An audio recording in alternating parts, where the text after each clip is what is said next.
Hello guys and welcome to SwitchThePlay podcast with me, Colm. Hi, I'm Michael. I'm Tom. And I'm Josh. To the big game that happened on Saturday night with Juventus and Barcelona. So Mikey, what do you think? What are your views on what happened in the Champions League final? Firstly, right, Juventus, the shit. Right? Is that it? Yeah, that's it. Yeah, that's it. Right, okay. What about you, Tom? Juventus struggled to deal early on with I think they were surprised by how quickly Barcelona started and conceded the fourth goal, like players rushing into the box, like Suarez, Neymar, and then Iniesta. Like they're all like the defenders just didn't settle into the game quick enough to deal with the attack. I think the loss of Chiellini really affected them. Josh, Yes. what are your views on what happened? Well, as Tom has said, really, I think Barcelona were excellent, especially with the amount of runners from midfield they had into the box, and just because of the third men running, really, you got Messi just switching it to Neymar, Iniesta running in the box. It's going to cause any defence in the world problems, and sadly Juve just couldn't handle them. And obviously the early goal really did shatter their confidence, but you got to give credit to Buffon in the first half. I thought he was tremendous, made some wonderful saves, and they could have been out of the game by half time. So I think, see the Buffon save when he was going to the right and then it took a wicked deflection.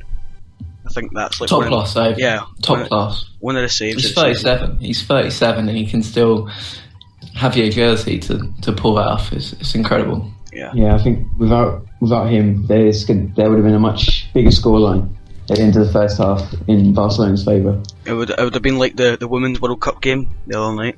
That was a shambles. Yeah, Germany 10 Ivory Coast now. Yeah.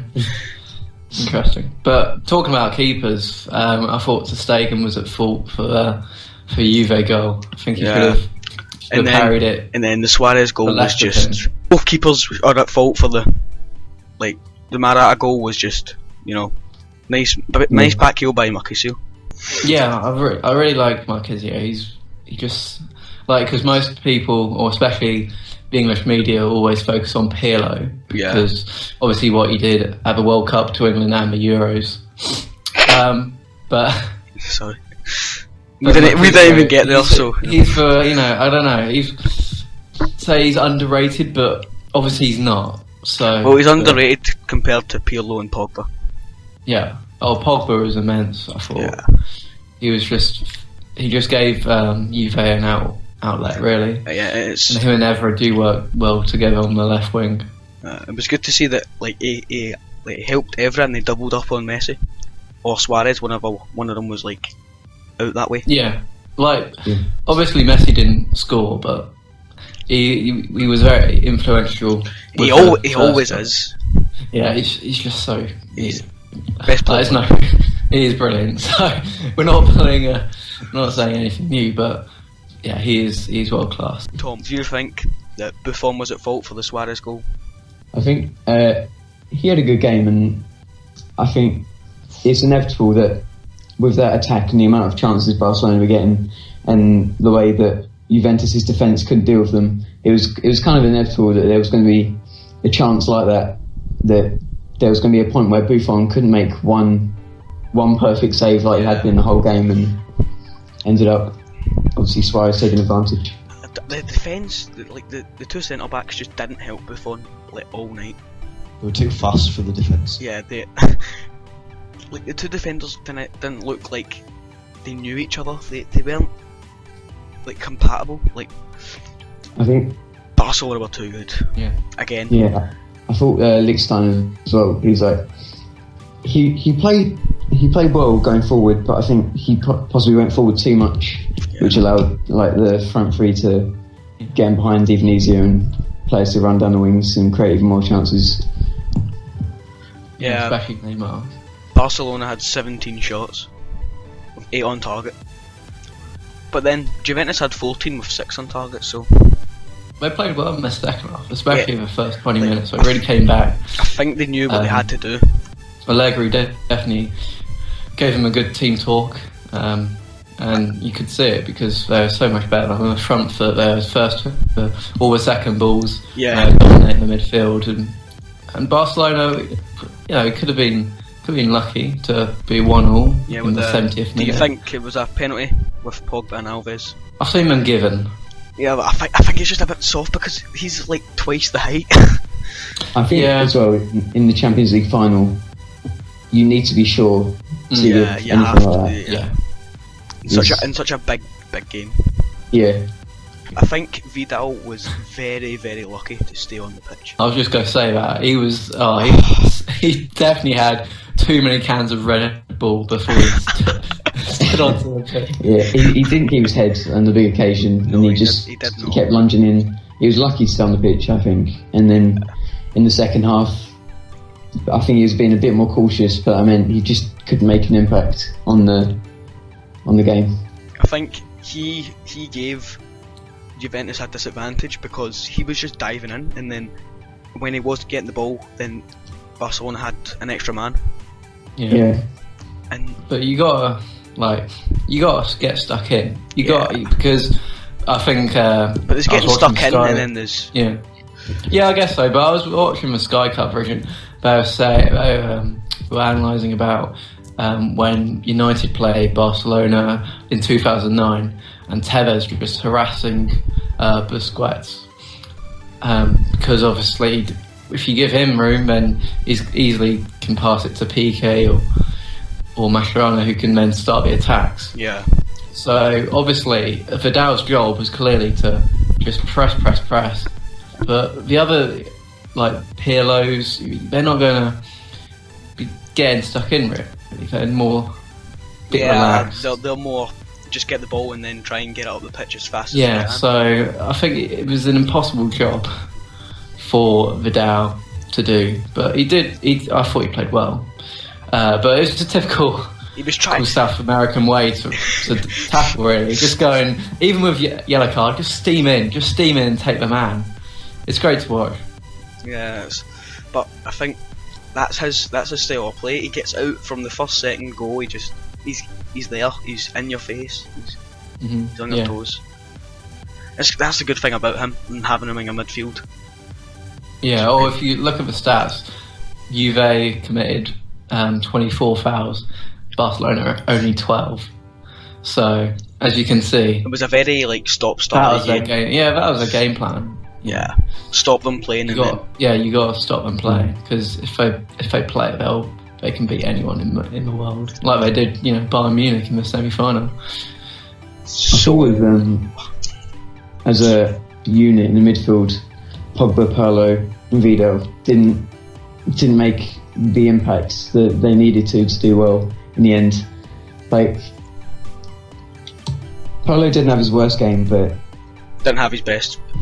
Yeah, he wasn't like normally we used to see Pirlo in the big games and dictating the tempo and how it's going, but because obviously the way Barcelona play, he didn't have that opportunity to stay on the ball and work with it. Yeah, I know what you mean. Yeah, but I don't think that Marquisio done enough to get my praise.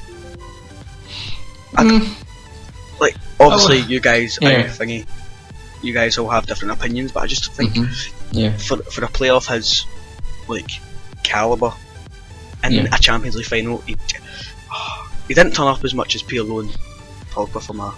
I don't want to sound controversial by saying this, but I think Pirlo's a bit overhyped and a bit overrated.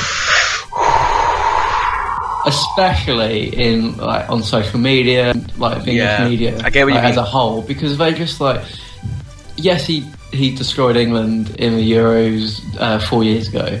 4 years ago. He destroyed England, obviously. Well, he didn't destroy England really in the World Cup last year, but it's England, for Christ's sake. You're going to get loads of room. So exactly, I think he's a bit overhyped. He's a great player. He is a fantastic player. I'm not down his talent at all. But better than Gerrard. Yeah, definitely better than Steve. I would have loved to see him show it in the Premier League. Yeah, but at least I think he's like Cambiasso. Like, yeah. I'd love for I was surprised when Cambiasso moved to Leicester. I thought, yeah, he had a fantastic. It's a bit too late. Yeah, maybe it's a bit too late for him to move to England in his career, because obviously the English game is quite a quick league, and that he might, obviously at 34, I think he would struggle, but he's been a revelation, really. Right, Patrice Evra, yes or no? Is he a good player? Yeah, I think he's one of the better players. I was speaking to some of my mates, right, at school, and they were like, "Nah, he had like a pure rubbish game. He didn't do anything." And I was like, "Well, considering he was like supporting when Bonucci and Barzagli were like under the storm, shall I say, of the other three." Yeah. I'm going to say the other three because I can't remember saying their names. And Evra just, since he didn't look like he wanted to be at Manchester United, like the last 2 seasons. Yeah, especially last season. And now he looks like in a good team where he knows he's getting played in the position that he wants to get played in. Yeah. Well, it's probably because of age, really. As I just said about the speed of the English game, it could have, easily caught up with him. So the Italian league is obviously a lot slower than the English league. So it's the perfect fit, really. And he's winning trophies. Yeah, he's a great player. But yeah, under Moyes, he wasn't getting lucky. They were selling it. There's a lot of rumours for them getting Tone Trial. Oh, right, sorry. for him to join Man United last season, so that clearly didn't help. Butner and Shaw then. So right, on to the Barcelona team. Who do you think stood out? Iniesta. Yeah, right. I'll agree with you on that. Right, he's just every game he plays, he's just the same. He's class. He never looks as if he's going to make he never looks like he's going to do anything bad. Him and Rakitic completely outplayed the Juventus midfield. Yeah, Busquets just done his usual. If he gets touched, he just goes down. I'm probably going to sound like really controversial. It's okay, podcast. Josh. Say anything you fucking want. If you look at the stats, and I'm a stats man myself. Yep. Before, I think before a month ago, Iniesta didn't have an assist for like 360 for a year. Yeah. I get what you mean, but for his whole career, right? He has been. But I think the age is starting to tell on him. Yeah, definitely. Because like most Barcelona games I watch, he's not really stood out. Obviously, because of the front three of Neymar, Suarez, and Messi, it's even harder now. But I remember watching Barcelona a couple of years ago, and Iniesta was pure class. He was every game. He was just getting assists, running to the box, getting some goals. I think. But now he's just stopping. That's right. Just stopping a bit. I think obviously the age factor's there, and I think. But obviously, when the big games come, big players produce, and clearly Iniesta did produce on Saturday night. Something's came. Right, moving on. I think that is why Barcelona bought Rakitic last season. Like to fill the void. To fill the void for. They're trying to. Sorry. Go on. No, they're trying to bring in like the younger players then they're changing the style of play. They're upping the tempo in their games with like players like Neymar, Suarez, a more direct approach of attacking rather than the possession. Yeah, exactly. See, the possession in them. Sorry. I thought you were finished. And then obviously Iniesta, he did step up on the day and provided the assist for the first goal and was, in my opinion, he was man of the match on the day, definitely. Amazing what for Croatian midfield. If you look at Barca's bench from the Champions League final, you got Xavi, you got Pedro, for fuck's sake. Rafinha. He will get into any Premier League team right now, Pedro. He's on bench for Barcelona's. I think that Dani Alves probably his last game. Yep. for Yeah. Barcelona. For Barcelona. Yeah. He done what he usually does. He's He's just the same every game, and it doesn't change, and he's just amazing. He must love his role in the team. It's just because obviously Messi comes in from a right hand side, but he just has the whole right side to himself. Like, as a right back myself, I would love that. Yeah. Obviously, exactly. I don't have the fitness to do that, but seriously, Dani Alves must be enjoying playing football, really. I think and he's been so class. I think Alex Vidal's the perfect replacement for him as well. They're such similar players. Yeah, like the exact same, because see, right, the Sevilla coach at the start of the Just season. call him that. Yeah, Yeah. Vidal was a right mid, and then in the semi-final of the Europa League he moved into right back, and then he's just performed, and then Barca have obviously seen his potential. Yeah, they tested him. I moved him back to right back in a couple of league games before that, that semi-final you were talking about. So obviously he's obviously they're short on right backs. The coach obviously is proactive, moves for Dad to right back, and then you get a perfect fit. So it can happen to players like that. I think he's got big boots to fill as well with Alves. Because obviously, Alves he influences the game so much for Barcelona, which is going to be tough for any player. With him and Alba. Yeah. It's going to be tough for any player to just fit straight into the Barcelona style of play. It's going to be tough, but I think he will do it. Actually, I'm putting my belief in him.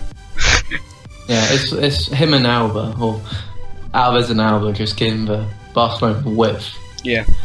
That they need in their play. But obviously Neymar's now and out winger, so he gives them more, even more width. So it's frightening how they move the ball so quick. It's just god.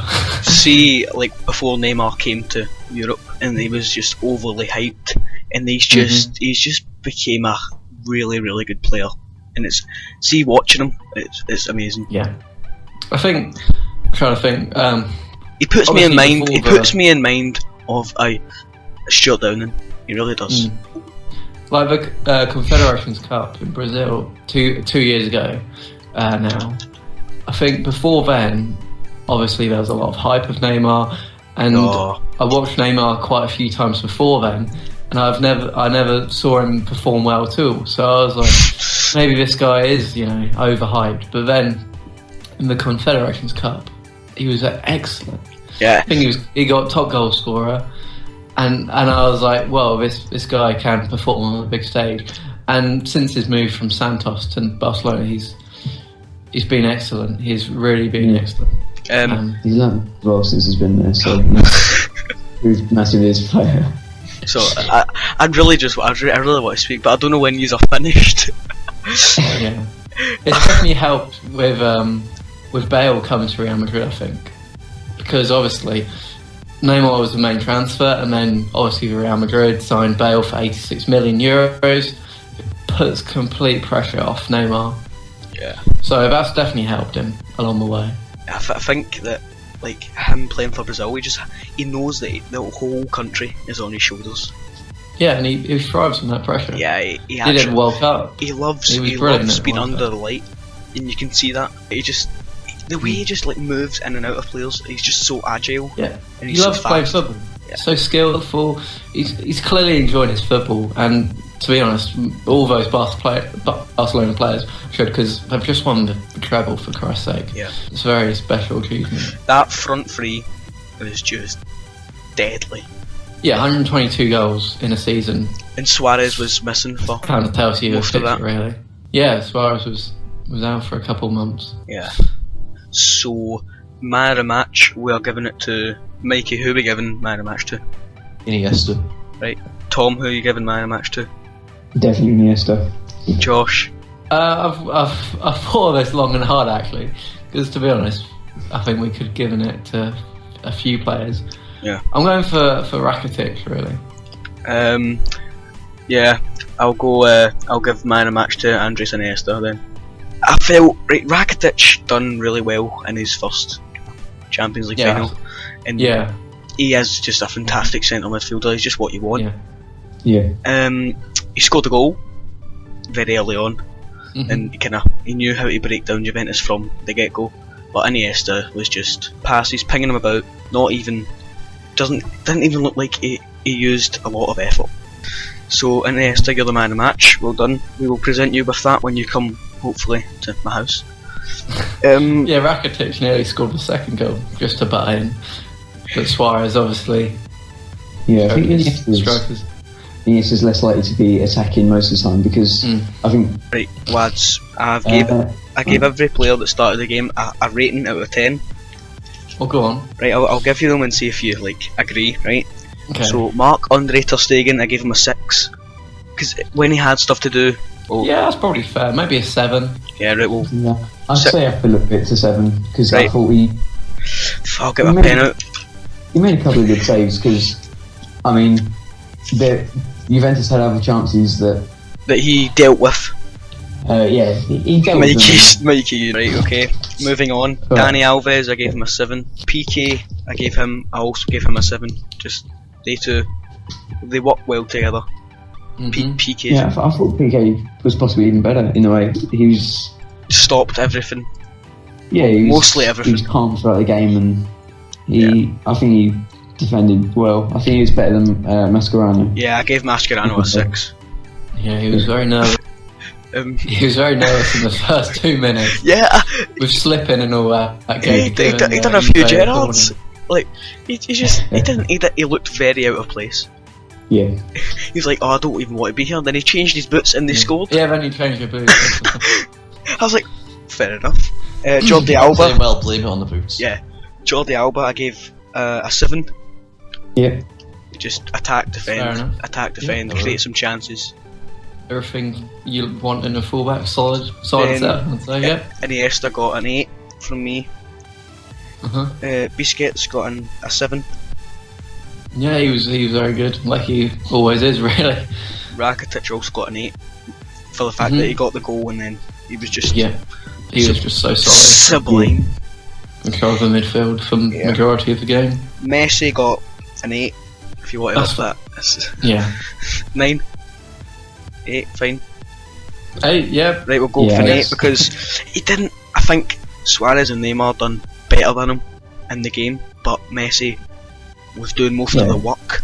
Messi didn't have his greatest game, but despite that, you could still see his class, and he was still making a big impact in the attack. So the pass that he gave into Neymar, shortly after the first goal, when Neymar poked his toe at it and he just couldn't. Yeah, beautiful.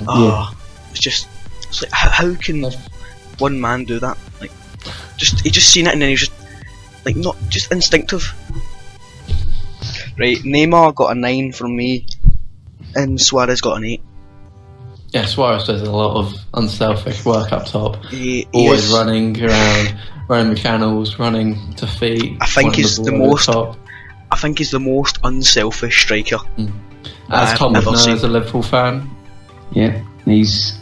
Really? He's well. Sorry. He's world class. He is. Yes. And what do you guys think of the Neymar goal that was disallowed because it came off his hand? Goal. I'm sorry about very that. Harsh. Yeah, it was that. Yeah, it's not deliberate, and I think it's just a case of it's not deliberate, but should it be counted? I think it should be a goal. Yeah, but you can't Neymar is not intending to shoulder it or head it you're not going onto his arm. You're not going to deliberately put your hand into the ball, put it in there, because you can't score with your hands, so why would you do that? And his hand's not even anywhere. It's just came up and it's just brushed. It's literally brushed off it. It's like one of them you do in PE, right? And it's just hit off your shoulder and it's kind of just brushed your hand, and the teacher goes, just let it go in. I was glad that Barcelona scored later on. We'll come to that in a bit with our predictions. But yeah, right. Yeah. Well, then I'll get on to the Juve ratings. Buffon, I gave a 7 because I felt not 2 of the goals. I would give him an 8 actually. Yeah, he pulled off some fantastic saves.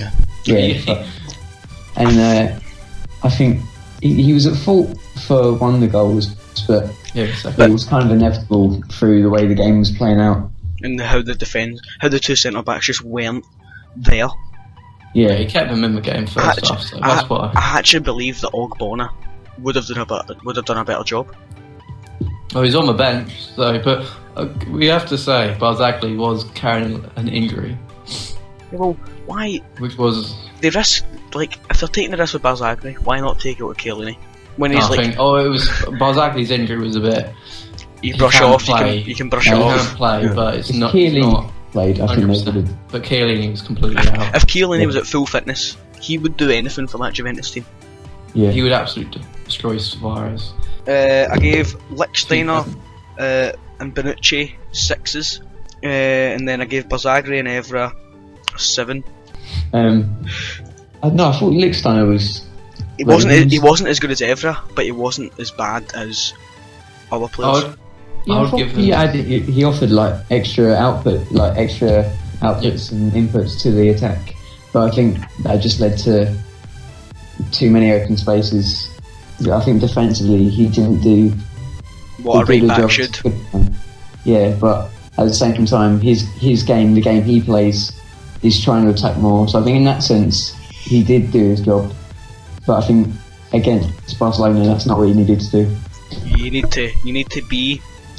to attack when you're attacking, and then when you know that you have to defend, you need to get back.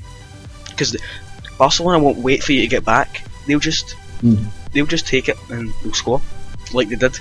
Yeah. 3 times. I gave Pogba, Pirlo, and Marquisio all 7s, and Vidal a 6.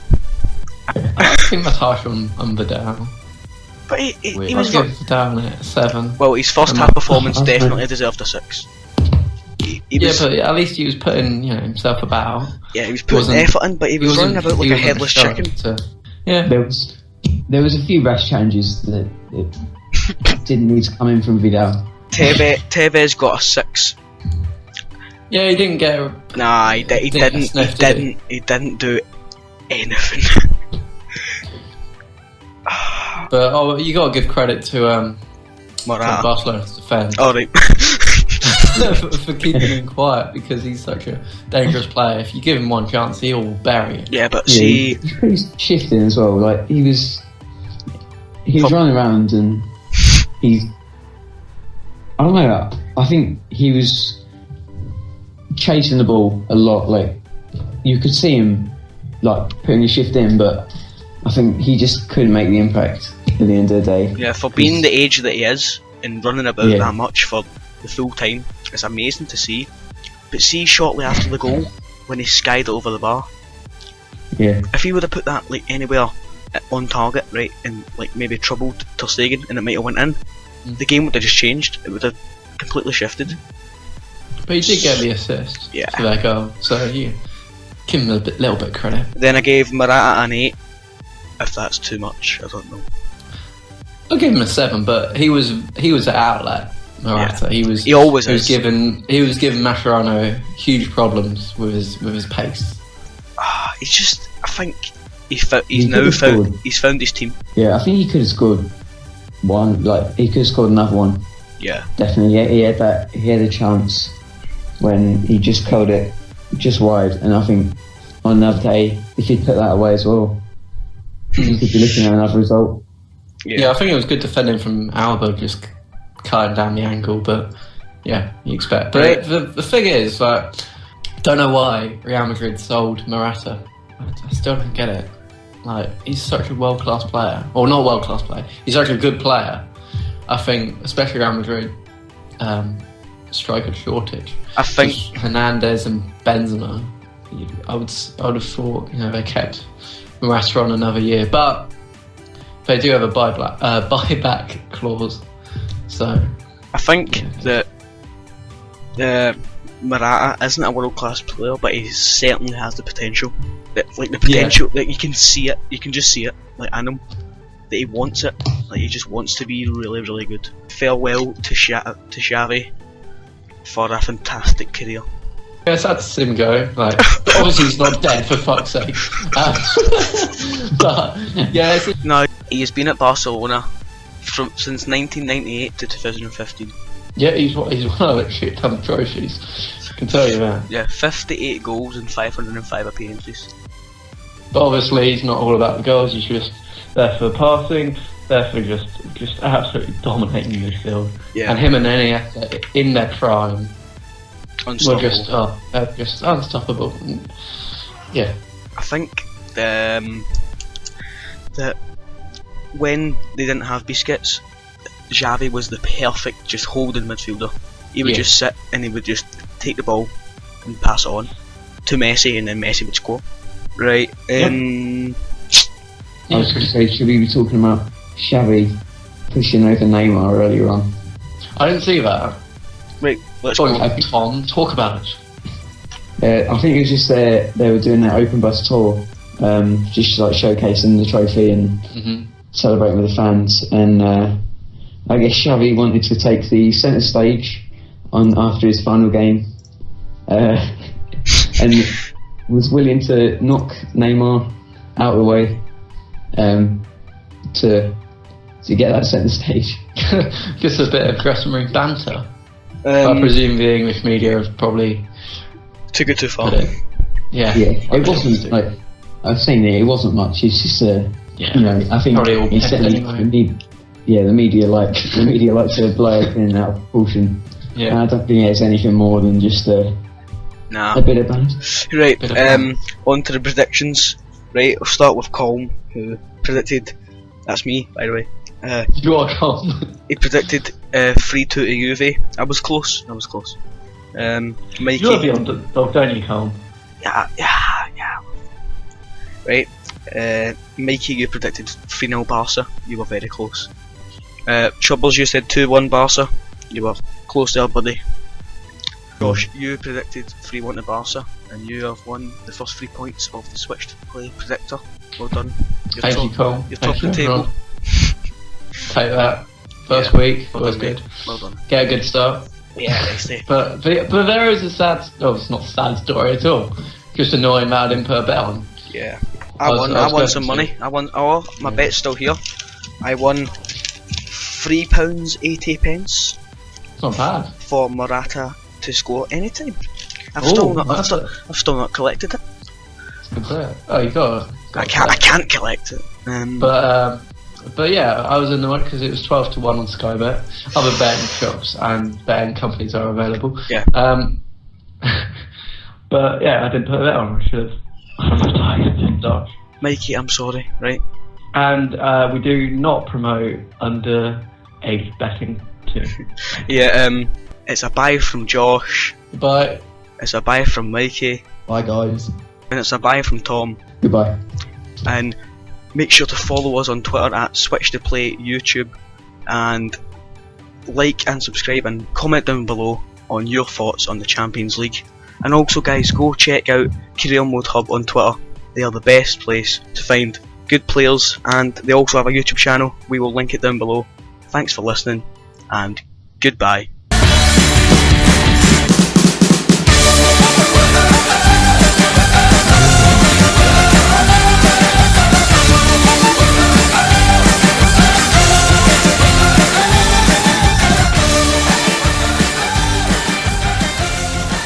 Mikey, if you would speak about... It's a Minecraft Hunger Games. We're going to get straight into the Champions League final. Yay!